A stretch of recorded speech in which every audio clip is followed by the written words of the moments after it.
first in an ongoing series of monthly tips for bagpipe students, and also a big thanks for subscribing to my Patreon channel. This first video is going to be about using a metronome, so let's get going. Whenever I introduce using a metronome to a student, I usually get... So I decided to try and use this medium to make it easier and even fun to use the tool. So the first thing to do is get a metronome. There are many types: small boxes, clip-ons, ones that clip on your ear, some strap on your wrist, the old wind-up analog you were getting sleepy box. But the easiest and cheapest these days is to get an app on your phone. Most are free and the basic model work great. This one is called Metronome. Extremely easy to use. I think it was free. You have on and off. You can very quickly change tempos up and down. Volume control, you can have different sounds on it. They work great. You can use earbuds, headphones, and even plug it into an amp if you need it, and that should do it. The main purpose of using a metronome is to build your internal metronome so you're accurate and confident in your playing. You could call it building your internal metronomic aptitude.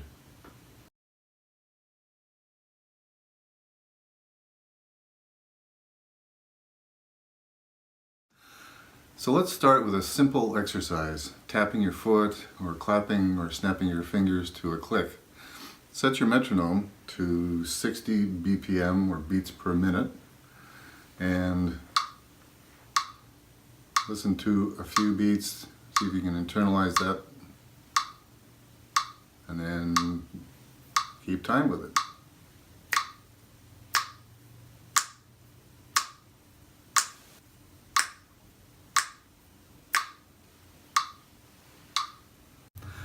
This is as hard as anything you'll do, really.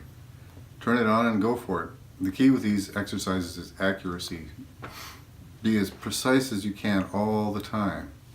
Chances are you'll get ahead of the click very quickly if you haven't done this before. Once you are certain you're right on the click all the time, change tempos, both faster and slower. The slower the tempo, the harder it'll be. Follow the same idea with your chanter. Start with a scale, no grace notes, at 60 beats per minute, up and down till it's solid. Change tempos, ending up as slow as you can, which is usually about 30 BPM, and as fast as you can, usually that's around 220 BPM or so. Let's all go to the lobby. Let's all go to the lobby. Let's all go to the lobby to get ourselves a chanter. Now that you have that mastered, try with a doubling exercise like this next one. Take all the doublings out at first, and then add a G grace note, and then add in the entire doubling on each note. And we're using 60 beats per minute again. This is without the doublings or grace notes.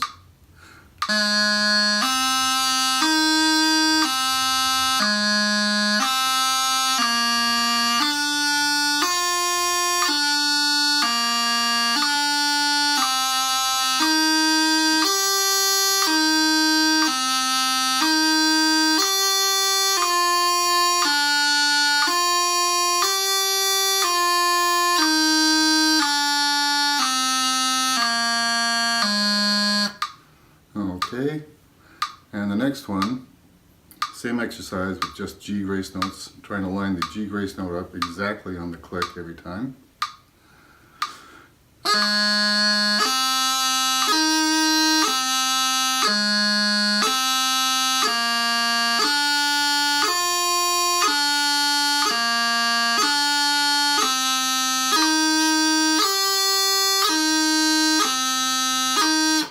Etc. And then finally, the full doubling on every note.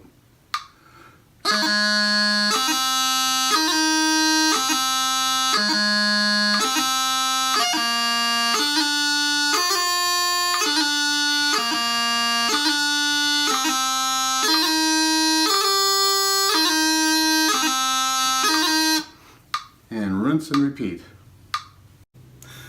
A further step would be to play G, D, E grace notes as a triplet on each quarter note click. This is a great jig exercise. 60 BPM again.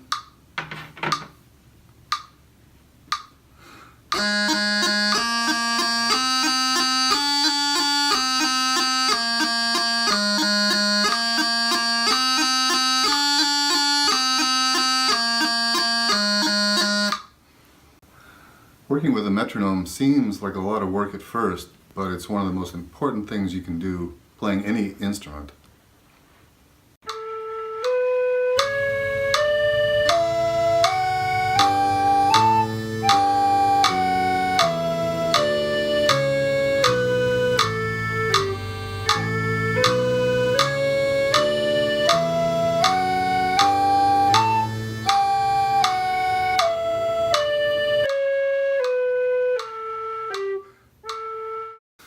Once you gain confidence in your abilities, you can then manipulate your playing to make it more musical. Often you hear about the feel of a certain piece of music. Well, that's all to do with how well the player is manipulating the time. You might hear about playing on the back of the beat or pushing the beat. This isn't by accident. These people know exactly how to manipulate their time to create a feel. Two examples of popular music to listen to side by side: Tom Petty's You Don't Know How It Feels, and The Police, well, almost anything by The Police. Tom Petty's drummer is great at playing way back on the beat, creating a very specific feel. Stuart Copeland of The Police, on the other hand, plays very aggressively and on the front edge, also creating a very specific feel. Both are great, it just depends on what your final goal is musically.